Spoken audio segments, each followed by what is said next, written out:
ఈ మధ్య కాలంలో ఒక 10 మందిని యావరేజ్‌గా తీసుకుంటే దాంట్లో కనీసం 8 మంది కన్నా కాన్‌స్టిపేషన్ సమస్యలున్నాయి. అసలు కాన్‌స్టిపేషన్ సమస్యలు ఎందుకొస్తున్నాయి?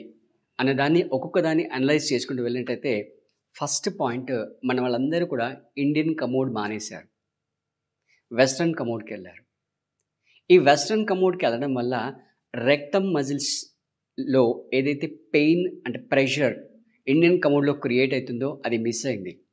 కాబట్టి కాన్‌స్టిపేషన్ సమస్య స్టార్ట్ అయింది. రెండోదేంటంటే అసలు ఆ కమోడ్‌లో కూడా జనాలు ప్రశాంతంగా కూర్చోవట్లేదు. అక్కడికే మొబైల్ తీసుకెళ్తున్నారు. అక్కడ చాటింగ్ చేస్తున్నారు. అంటే మీ ఫోకస్ రైట్ ఆ ఎక్స్‌క్రీషన్ ప్రాసెస్ పైన కాకుండా వేరే దేనిపైన ఉంది. తర్వాత మూడో విషయానికొచ్చేసరికి మనం తినే ఫుడ్‌లో ఫైబర్ మిస్ అయింది. మనం తినే ఫుడ్ ప్రాపర్‌గా లేదు. ఏది పడితే అది తింటున్నాం. మనం తినే ఫుడ్‌లో ఎక్కువగా ఫైబర్‌లెస్ ఫుడ్ తింటున్నాం. లైక్ మైదా లాంటివి ఎక్కువ ఇంక్లూడ్ అవుతున్నాయి. అంటే పిజ్జా, బర్గర్ ఇవన్నీ కూడా మైదాతో చేస్తారు కాబట్టి అది.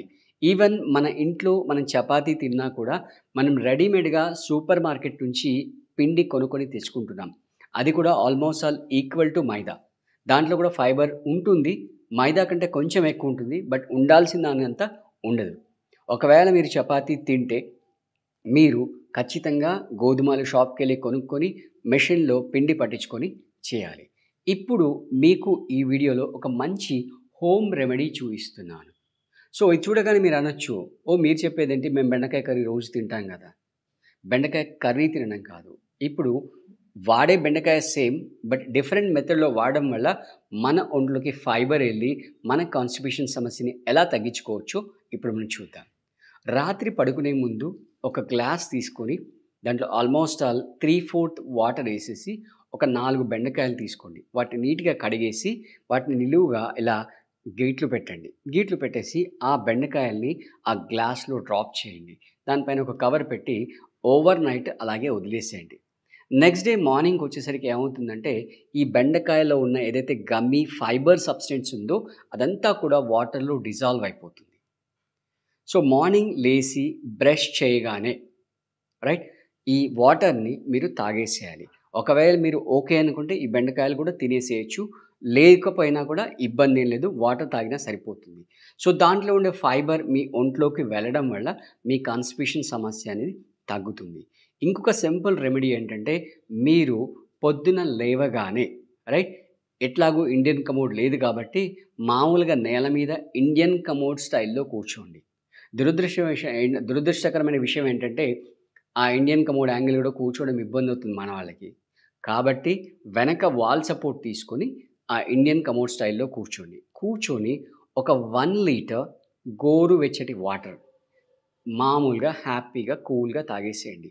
ఇంకా కావాలంటే అందులో కొంచెం సాల్ట్ యాడ్ చేసుకోండి. అది తాగేసిన తర్వాత మీ మొత్తం ఫోకస్ అంతా కూడా పొట్ట మీద పెట్టి ఒక 5 మినిట్స్ ఇంట్లో బాల్కనీలో వాక్ చేయండి. అప్పుడు ఇమ్మీడియేట్‌గా మీకు ఫ్లష్ ఔట్ అయిపోతుంది. అంతేకాని ఏదో మెడికల్ షాప్‌లో దొరికే ఏదో సిరప్, ఏదో కెమికల్ సబ్స్టెన్స్ మీద మీరు మీ మోషన్ కొరకు డిపెండ్ అవ్వకూడదు. అసలు యోగా ప్రకారం, ఆయుర్వేదిక్ ప్రకారం చెప్తే మనిషి నిద్ర లేవగానే 90 సెకండ్స్‌లో మీ బౌల్ మూవ్‌మెంట్ అంతా కూడా క్లియర్ అయిపోవాలి. That two without any external forces right? అంటే ఒకళ్ళకి పొద్దున్న లేవగానే కాఫీ తాగితే గాని మోషన్ రాదు. టీ తాగితే గాని మోషన్ రాదు. కొంతమందికి సిగరెట్ తాగితే గాని మోషన్ రాదు. కొంతమందికి గుట్కా యేసుకుంటే గాని మోషన్ రాదు. ఇలాంటి ఎక్స్‌టర్నల్ మోటివేషన్స్ మోషన్‌కి కాకుండా నేచురల్‌గా ప్రాసెస్ జరగాలి. సో, ఇనీషియల్‌గా ఈ బెండకాయ వాటర్ గానీ, లేదా నార్మల్ వాటర్ గానీ తాగండి. మీకు ఖచ్చితంగా రిజల్ట్స్ వస్తాయి. మీ రెస్పాన్స్ ఎలా ఉందనేది కామెంట్ రూపంలో మాకు తెలియజేయండి. Thank you.